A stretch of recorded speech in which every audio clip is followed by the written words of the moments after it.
falta sonido. Ahorita lo sé. Ahora sí ya. 1, 2, 3. Buenas noches, muchísimas gracias por venir a ver esta película, por acudir aquí. Creo que al principio les proyectaron un promocional de lo que es esto, la ruta del talento.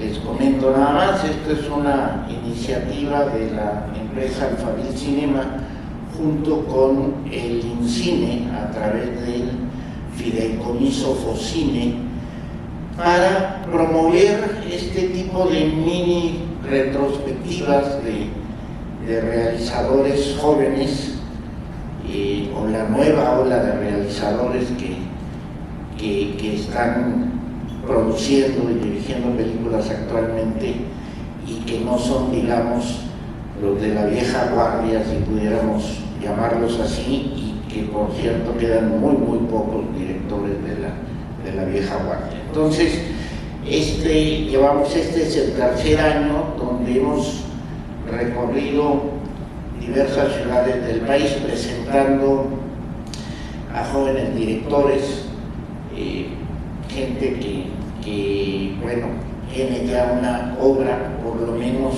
3, 4 películas. En tu caso tienes 5 películas. Gibran Bazar, el director y guionista de la película, ¿no?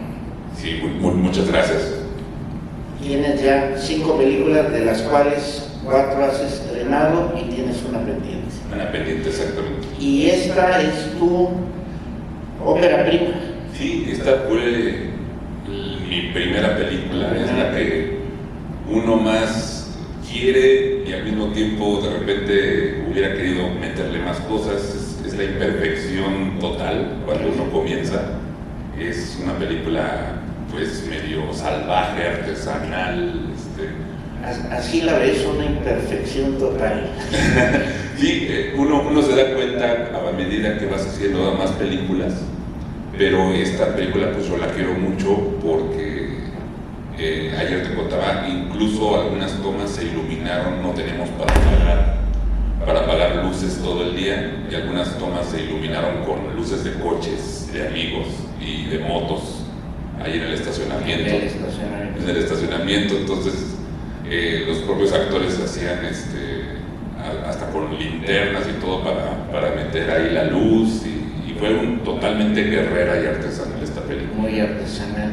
Y una pregunta, ¿sí crees realmente que haya una generación Spielberg? Bueno, Lucas Spielberg, pudiéramos decir, sí, así como ahora se habla de una generación millennial o la generación de cristal, ¿sí crees que hay una generación que está identificada o signada por el cine de Spielberg? Sí, bueno, ahora se conocen como chavorrucos o geeks.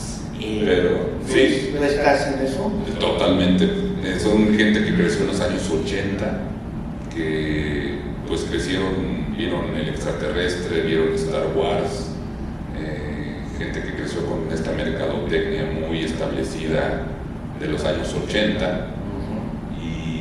Y pues hay un signo que yo he identificado mucho en mi generación que creció en los 80, que es algo que navega entre la fantasía, entre una ilusión un tanto ingenua, y al mismo tiempo ahí surgieron también gente pues bastante profunda en pensamiento. Entonces es una generación llena de contradicciones también. Porque digamos el retrato que nos presentas ahorita aquí es totalmente desesperado. No hay esperanza, ¿no? En esos tiempos pues era yo medio nihilista. Te digo que es una película de ópera prima donde uno quiere decir muchísimas cosas y uno se vuelve a escribir y hacer cosas, lo cual es bueno. Yo creo que es muy común en las óperas primas querer decir muchas cosas, volcar mucho, porque sí, volcarse totalmente, y pues así es generación Spielberg. Sin embargo, creo que que tiene momentos muy muy buenos. Yo ahora que la he visto nuevamente y ya con la experiencia de otras películas, pues si hubiera tenido 10 minutos más para hacer cierta cosa, si hubiera estado en edición haciendo otra cosa, pero tal como quedó, pues me gusta en su imperfección. Así la tienes. ¿Sigues pensando que la generación es así? La verdad, digamos que yo me he encontrado amigos, por ejemplo, que todavía con nostalgia guardan sus muñecos de Star Wars, sus naves, que son coleccionistas de estos geeks, que acuden a convenciones, y pues estoy hablando de gente ya mayor, de 50, 60 años, que siguen teniendo una nostalgia por los años 80. Por los años 80. Sí. ¿Por qué en blanco y negro? Cuando la tendencia total, la tendencia, digamos, del cine comercial es a color, ¿no? Y, sí. y el mejor de los colores. ¿Por qué una película en blanco y negro? Y creo que en mi generación, al menos en la Ciudad de México, en los 80, por lo menos pues un gran porcentaje de jóvenes crecieron con pantallas de televisión en blanco y negro. Había mucha televisión a color, pero pues la gran mayoría tenía televisión en blanco y negro todavía, sí, y televisión abierta, cosas que hoy son inconcebibles, ¿no? Sí, sin embargo, al final, bueno, Bruno Bichir menciona la cuestión de los superhéroes, y esto es muy, muy anterior a toda esta invasión de Marvel que tenemos ahorita. Sí. Esta contaminación que tenemos ahora con los superhéroes, ¿no? Que ya han llegado a distorsionar pues el cine. Sí, justo. Yo siempre pensé que el Lex Luthor era el bueno a tratar de matar a Superman.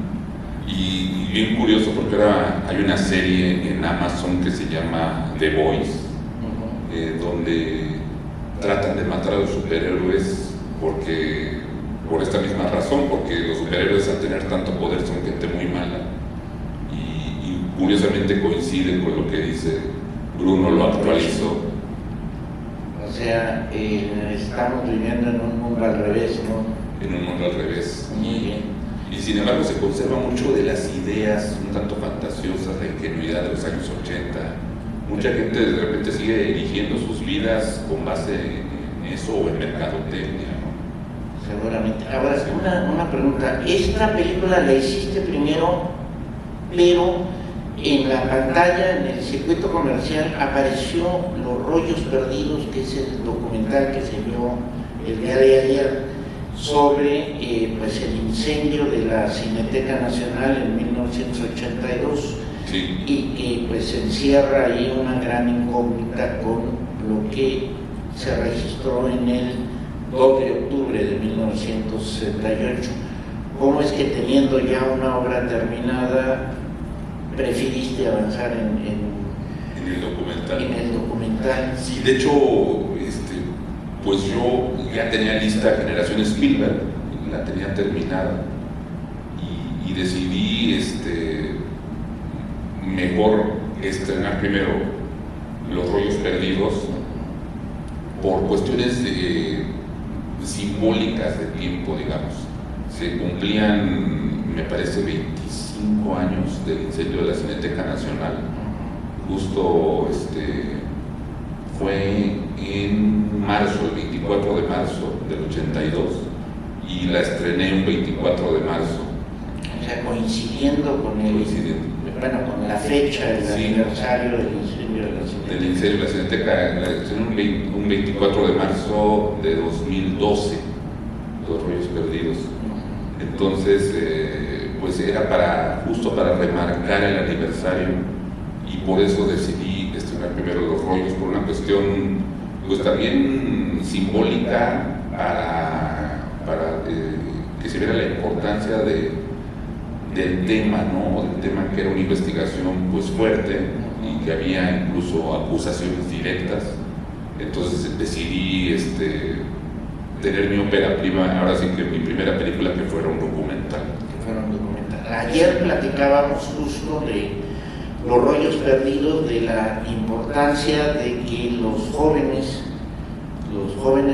de ahora, los estudiantes, pues sepan lo que sucedió en el 68 y sea un referente de lo que es nuestro país ahora y de lo que significó lo sucedido en el 68. Hay incluso pues discusiones en torno a que si eso se debe incorporar a los libros de texto. Hay una facción, digamos, de la población que dice que no, que es mejor que eso se olvide, que no tenemos por qué, digamos, poner al día esos libros de texto que tienen pues muchos años hablando de lo mismo, ¿no? Pues, nada más hasta la revolución y el petróleo, y tal parece que después del petróleo no sucedió nada en este país, o sea, sí, no es cierto, ¿no? Y el incendio de la Cineteca es una de las grandes tragedias del siglo XX. Ayala Blanco sí coincide con muchos investigadores que nuestra Cineteca Nacional de la Ciudad de México era como la biblioteca de Alejandría en cuanto a latas de películas, muchas de ellas sin clasificar. No sabíamos lo que teníamos y en una noche se perdió todo, ¿no? Entonces obviamente pues a los gobiernos no les gusta el bochorno, no les gusta plasmar eso en la historia, y por eso hay una gran laguna en los libros de texto donde no se menciona el incendio de la Cineteca Nacional, que debería estar en primer lugar pues para la cultura de la prevención y que las nuevas generaciones sepan el cuidado de lo que es su patrimonio cultural.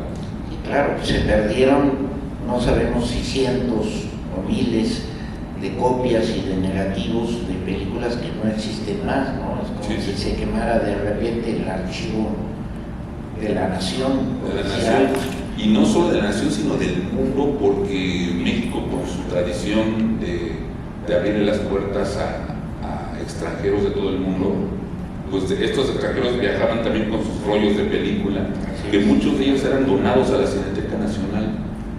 Dice Nicolás Echevarría que se encontró películas japonesas pintadas a mano. Ya en años posteriores me enteré que había también colecciones de Alemania, algunas de China. Había cosas que ni nos imaginamos, ¿no? Y eso empiezas a hacer como una catalogación de gente que lo vio cuando de repente había unas consolas de edición donde podían ver los metrajes para revisarlos. De repente te decían lo que veían y era algo pues increíble. Sí, aquí como anécdota nada más podemos mencionar que el cine llegó en 1896, solo un año después de que se inventó el cine allá en Francia como tal.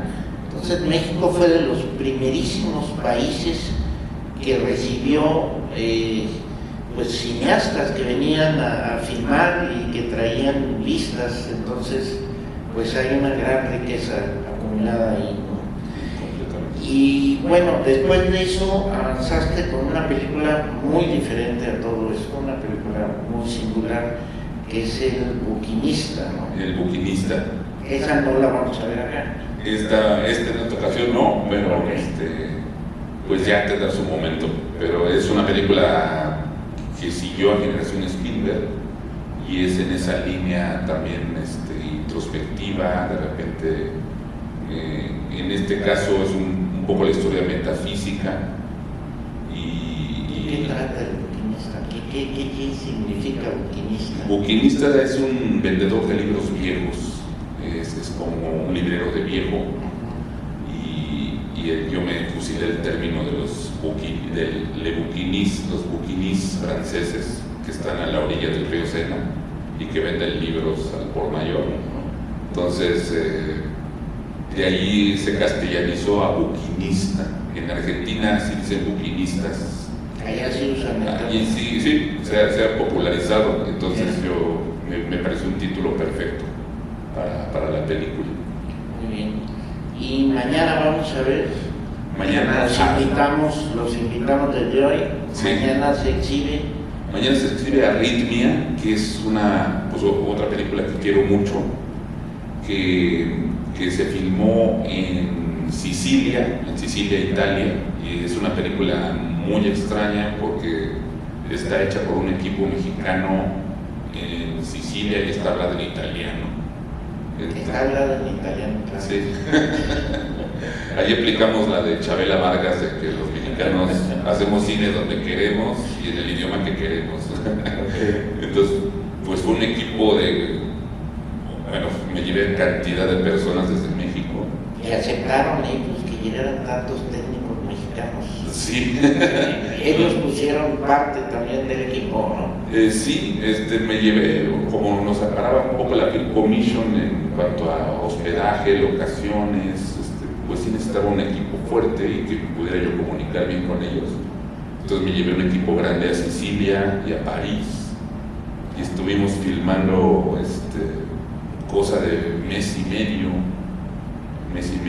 ya en Sicilia, en unas locaciones increíbles que nos tocó justo esta buena fama de los mexicanos, porque había ganado Iñárritu, luego ganó Cuarón, luego ganó Del Toro el Oscar en las mejores categorías, y eso luego no se difunde mucho, que a los mexicanos en Italia nos veían como lo más. Bueno, Lubezki también había ganado un Oscar. Pero fue algo demasiado especial, porque fueron años consecutivos en los que los mexicanos ganamos las categorías del Oscar más importantes. Entonces eso nos puso en el mapa internacional y a los mexicanos nos veían como lo más pro a nivel internacional, ¿no? Entonces la Film Commission de allá nos abrió locaciones que ni siquiera Giuseppe Tornatore le abrieron. El Valle de los Templos, la Scala de Turchi, que es una montaña blanca en Sicilia. La gente de Giuseppe Tornatore trató de filmar ahí escenas de Malena y no se las abrieron. No se lo permitieron. Sí. Independientemente de la historia, que es muy conmovedora, de Arritmia, visualmente es un festín la película, ¿no? Si a alguno de ustedes particularmente les interesa ver Sicilia desde otra perspectiva, la película pues toma como pretexto la historia para mostrar aquellos lugares verdaderamente fantásticos, ¿no? Sí. Y tienes una película más, pero la tienes en la buchaca. Sí. Ahora vamos al género de la ciencia ficción. Brincaste a la ciencia ficción. Ciencia ficción, pero más que nada es como suspenso psicológico,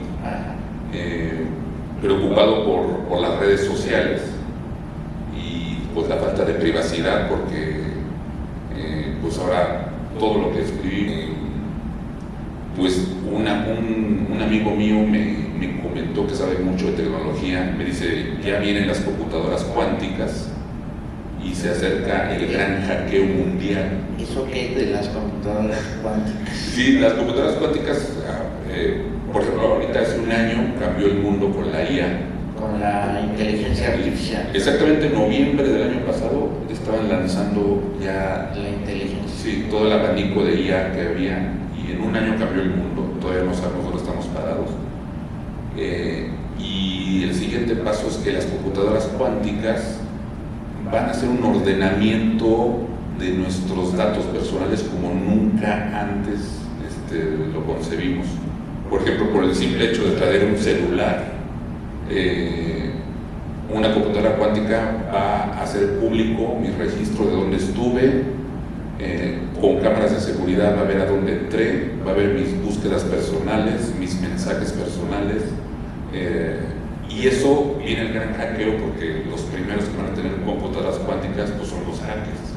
Es como el gran hermano, ¿no? El gran hermano, sí. El gran ojo que nos ve a todos. Sí, y entonces esto va a pasar antes de 10 años, que va a ser el gran hackeo mundial. Los datos de ¿cuántos somos en el planeta? 6.000 millones de personas, 7.000 millones de personas van a quedar en la nube públicos.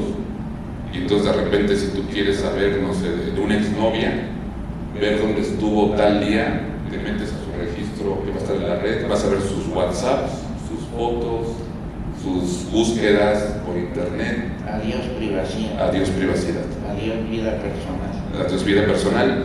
Y va a ser algo muy duro y también muy interesante, porque de repente vamos a ver que gente que creíamos nefasta, pues no lo son tanto.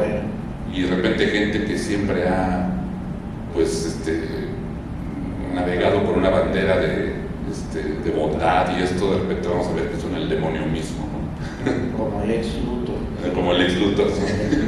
Sí, antes de que pasemos a la sección de preguntas y respuestas, porque el propósito de todo esto pues es que ustedes puedan platicar con Gibran y hacerle preguntas si tienen alguna duda, quieren comentar algo. Ya nada más para dejarles la palabra, ¿cuáles son tus referentes cinematográficos? ¿Quién te interesa en el cine? ¿Cuál es tu director favorito? ¿Qué película hubieras querido hacer? Tengo muchos favoritos, la verdad, tengo un gran abanico. Bergman con Persona, creo que es una de las películas que más me ha influido. Esa película me parece una catedral del cine. Y obviamente también gente mucho más conocida, digamos a nivel popular, como Kubrick, como obviamente Spielberg, de los italianos, pues Fellini, Vittorio De Sica es también para mí. El neorrealismo lo tengo así muy presente. Y hay una persona, por ejemplo, más yéndome a lo comercial, a lo spielbergiano, será George Lucas, como productor, director y creador. Pero sí es un amplio abanico de personas, ¿no? Algunos incluso no son muy populares, como Polanski, que ahora ya no son muy populares, están censurados, pero para mí también es uno de los grandes directores que me han influido mucho. Y bueno, pues hay un gran abanico, ¿no? ¿Y mexicanos? ¿No hay ningún mexicano que te interese? Sí, me interesa mucho la obra de Iñárritu. Me parece que tiene cosas muy profundas y otras con un ritmo impecable, como fue ¿cómo se llama? Esta película. Bergman, sí. Me parece increíble. Ahorita, pues su última película de Bardo, pues es un capricho personal, pero aún así le encontré algunas cosas muy interesantes. Me parece de la triada, me parece como de la triada de los tres amigos, me parece a mí como el que más me identifico.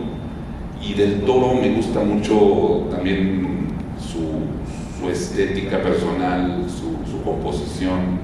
Y del Toro, pues él es de aquí de Guadalajara, fue como un héroe para los cineastas de mi generación, porque él cambió las cosas, él hipotecó su casa para sacar Cronos adelante, hizo una serie de cosas que se convirtió en un héroe para los cineastas de mi generación.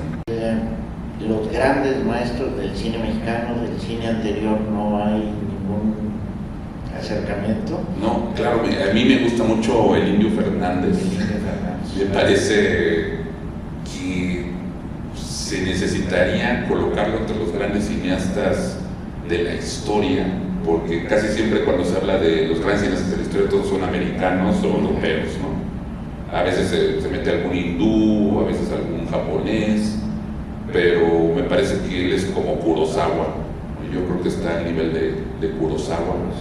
Y me identifico también con digamos que él aprendió cine también de una forma muy autodidacta también, y fue con puro instinto, que tenía un instinto muy salvaje, y se le nota también en sus películas esa fuerza, ¿no? Entonces yo lo pondría al nivel de Kurosawa y de los grandes de la vieja guardia. Y menciona Gibran, dijo autodidacta también, porque tiene una peculiaridad que no es única, pero no estudiaste cine. No, No estudiaste, tú te formaste, te acercaste al cine, te obsesionaste con el cine, decidiste hacer cine y hoy tienes 5 películas y tienes 2 largometrajes o 3 largometrajes documentales, ¿no? Sí, justo. Y fue, pues es que en mi época era muy difícil poder entrar a alguna de las 2 escuelas. Apliqué al CUEC, al CCC, un año, al siguiente, y no había esperanza en mi generación porque aparte se filmaba todavía en 35 milímetros. O sea, tuviste suerte que no te aceptaran. Es que no me aceptaran, sí. Y después también corrieron a Cuarón del CUEC, así que me di cuenta que no estaba yo tan errado. Muy bien, nos encantaría que alguno de ustedes hiciera algunas preguntas a Gibran para establecer un diálogo. Estamos entre amigos, sin pena. Muy bien claro con los personajes, que te va a ayudar mucho su gente. Pero me gustaría saber cómo la idea es, porque también me parece algo muy a favor de tu película. Bueno, tienes muchos personajes, pero a la vez todo está concentrado en una sola locación.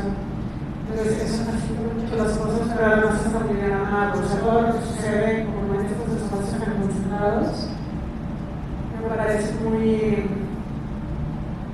evoluciona muy bien. Y la historia, en especial del elevador, creo que, o sea, todos los personajes evolucionan, pero esos realmente entran siendo unos el elevador y salen siendo otros. Me gustaría que, no sé si me puedes decir cómo miraste la película, cómo miraste la producción, todo eso que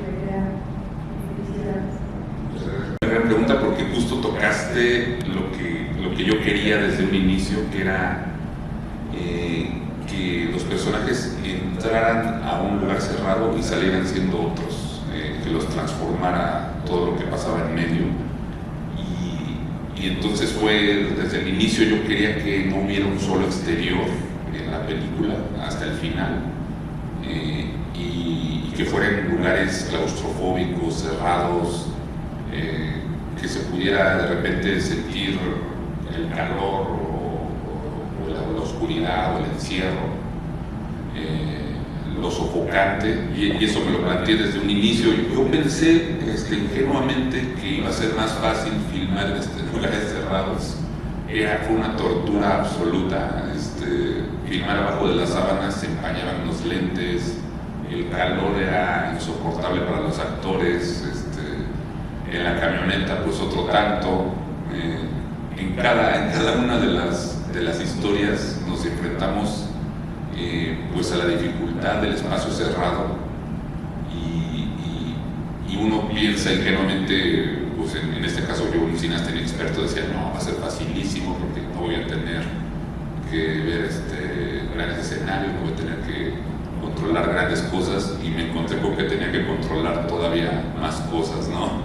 Pero aún así fuimos con paciencia sacando cada una de las historias, se filmaron por separado y luego se fueron integrando, y creo que también los actores fueron los que afortunadamente lograron todo el ritmo. También busqué gente que no fueran muy conocidos. Ahora vemos al teniente Harina, que creo que fue su primera película, de Memo Villegas, o vemos Bruno Bichir en otra etapa de su vida, que fue mi primer cómplice como actor y productor, y abriéndome puertas en algunas cosas. Pero vemos gente que estaba empezando en ese momento y que tenía mucha frescura también. Entonces fue un ejercicio también un poco simbólico de poder tratar sus pensamientos, sus emociones, y que todo el tiempo estuvieran en un espacio limitado, y que eso amplificara sus pensamientos y sus voces también.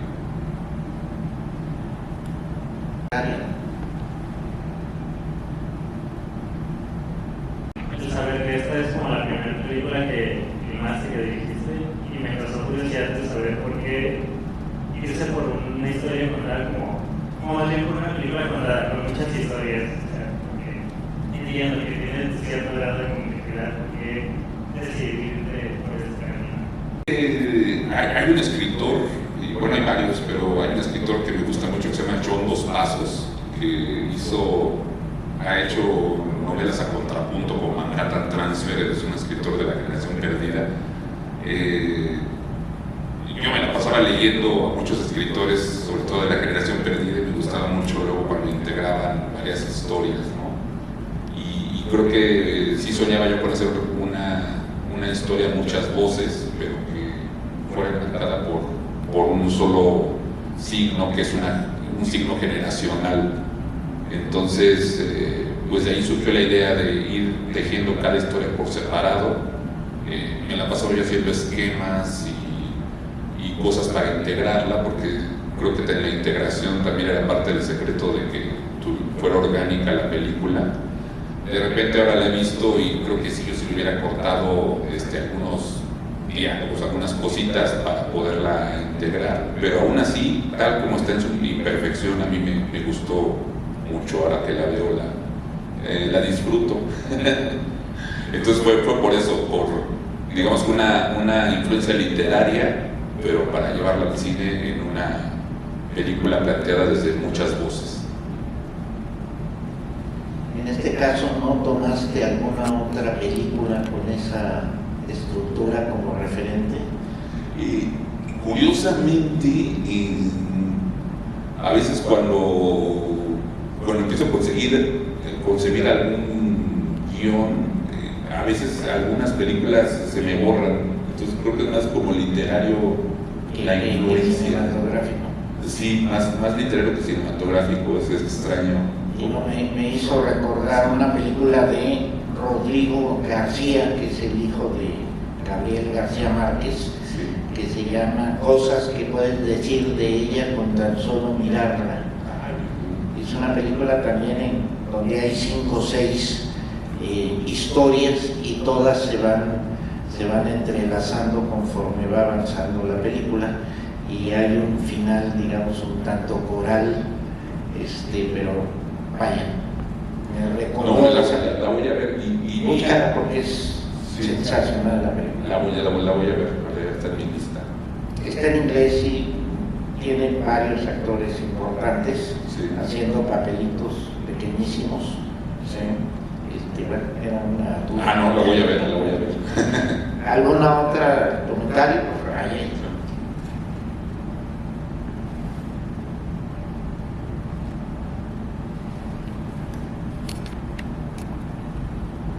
Hola, buenas noches.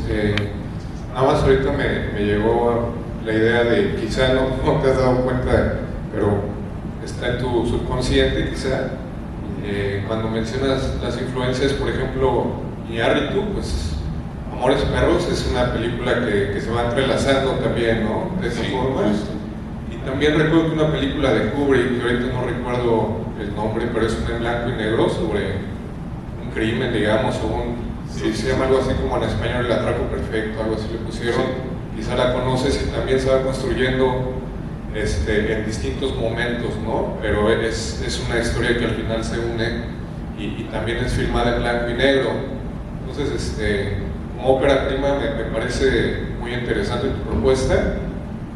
Quizá mañana si tengo oportunidad venga a ver me interesa lo que dices de las locaciones, ¿no? Que son locaciones que ni Bertolucci tuvo acceso, ¿no? Entonces, pues gracias, ¿no? por esta oportunidad. No, muchísimas gracias, ojalá puedas estar presente, a lo mejor te va a gustar Arritmia, y que creo que también tiene cierta conexión con la película El Buquinista e incluso con esta, ¿no? Entonces, creo que ojalá puedas estar presente, y tienes toda la razón. O sea, Iñárritu, hubo un tiempo en lo que yo me pasaba analizando guiones y, por ejemplo, decía Amores Perros es, si fuera una figura, sería una estrella, porque el choque, de ahí surgen todas las historias hacia acá. De repente Córrelo la corre sería como una especie como de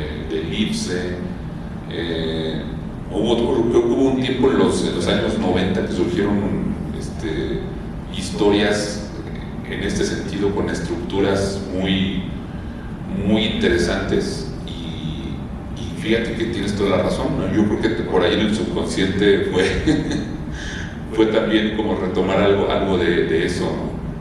Y la de Kubrick, obviamente, la del atraco también es otra gran referencia. Y pues eso aunado a la literatura, pues ahí yo creo que ahora sí ya me supo de dónde viene, porque uno luego pues no lo empiezas a intelectualizar, sino lo dejas así hasta que te das cuenta, mira, puede ser que por aquí. Es más espontáneo. Más espontáneo, sí. Sí, alguien más. Hay muchas cosas que le podemos preguntar para no... Lo que quieran. No es, si no, pues seguimos mañana, si quieren dar una vueltecita.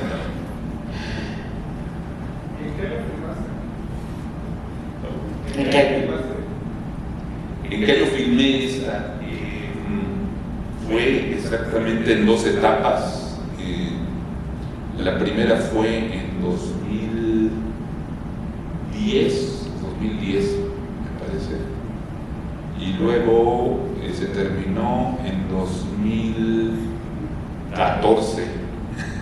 Fueron 3 años, bueno, o sea, de filmarse, de postproducirse, fue 2010 y 2012, las 2 etapas, y luego se terminó de postproducir porque nos dieron el apoyo de cine para postproducción de Foprocine, entonces se terminó. Y también algo importante de esta película es que me tocó justo la transición tecnológica del cine de 35 milímetros al digital. Esta película está hecha en un 2K muy elemental, y también en esos tiempos la gente en México no sabía ni lo que era un DCP, entonces le tocó toda esta transición también para el apoyo de la postproducción. Fue muy complicado porque me peleé en una copia en 35 milímetros, yo había filmado en digital, no me aceptaban que yo le pusiera a la película un rango de distorsión como que fuera imperfecto, se les hacía algo sucio, porque yo le puse esas cosas como electrónicas que ven como si estuvieras viendo una televisión, pues yo se las añadí y no le gustaba a los a los que me apoyaban en la postproducción y lo veían como un error y me decían, es que no es error, y entonces puse que entraba una tele. Entonces fue un poquito para explicar también visualmente lo que fue mi generación, el crecer viendo películas en blanco y negro. Pues digo, andabas adelantado porque el 2K no era tan común en esos años, ¿no? Llegamos a 1080. Sí, entonces no era nada fácil que la gente entendiera que ya no está en una cinta de acetato, sino que es un archivo digital, ¿no? Y la calidad. Y yo les decía, yo estoy realmente, que realmente innovó fue Arturo Ripstein. Sí, con Así es la vida.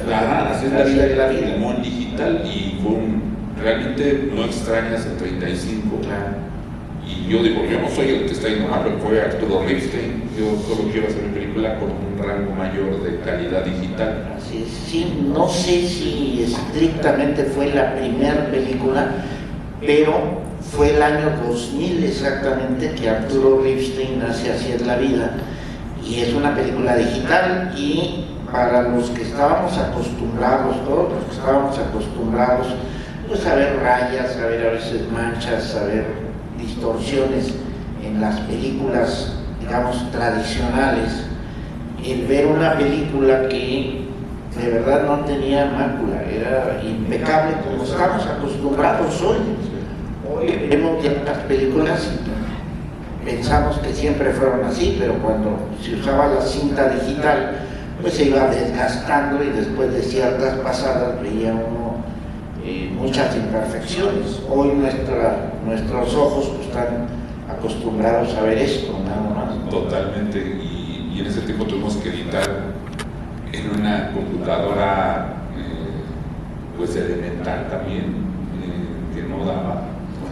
O sea que fueron medio pioneros en ese Sí, era un problema lo digital. La transición fue para mí un dolor de cabeza también por los apoyos y lo que tenía que yo cumplir, ¿no? Entonces, aún así, pues se logró la transición. Qué bien.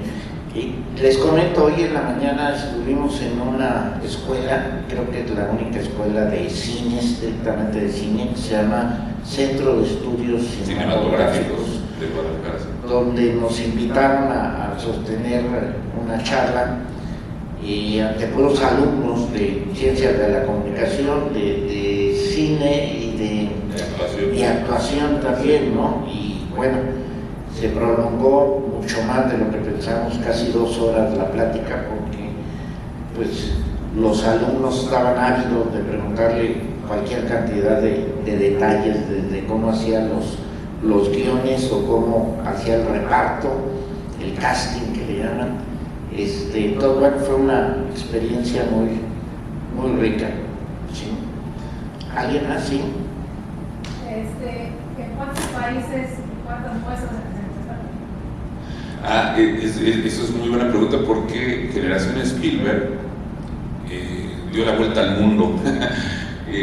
Relaciones Exteriores, como es del IMCINE, de Foprocine, tomó la película y de repente ponía a escoger a consulados de todo el mundo qué película quería proyectar, y siempre escogí Generación Spielberg. Y estuvo en la India, en China, en Francia, en Alemania, en Japón, estuvo en más de 22 países en las muestras y festivales de los consulados, y curiosamente hasta ganó en el Festival de Pune en la India. Entonces en la India la tomaron para llevarla a varios territorios internos de la India, que es muy complicada la India porque producen 15,000 películas al año, una barbaridad. Y tienen 32 idiomas. 32 idiomas, sí. Entonces tienen que hacer subtitulaje entre ellos al interior de la India porque no se entienden unos a otros. Por Corea, esta película estuvo en Corea en el festival, no recuerdo, tengo fotos de estudiantes coreanos con Generación, así sacándose la selfie, y fue para mí maravilloso antes de que Corea tuviera el boom cinematográfico así. Ya había estudiantes coreanos viendo Generación, ahí tengo los programas en Corea. Entonces fue muy bonita la experiencia, y sobre todo que se colara al territorio de la India. Para mí fue increíble porque para que una película se cuele con la producción que tienen allá tan descomunal y que la traduzcan a 5 de los lenguajes internos del territorio, pues es la verdad una maravilla. Qué bueno, felicidades. ¿Alguien más? Bueno, pues les agradecemos muchísimo. Ojalá y se den una vuelta mañana para ver a Arritmia. Es una película de otro tono, de verdad, de otro tono. Van a salir muy complacidos y además van a ver el esplendor de Sicilia. Qué envidia de que fuiste a filmar allá. Pues muchas gracias y buenas noches.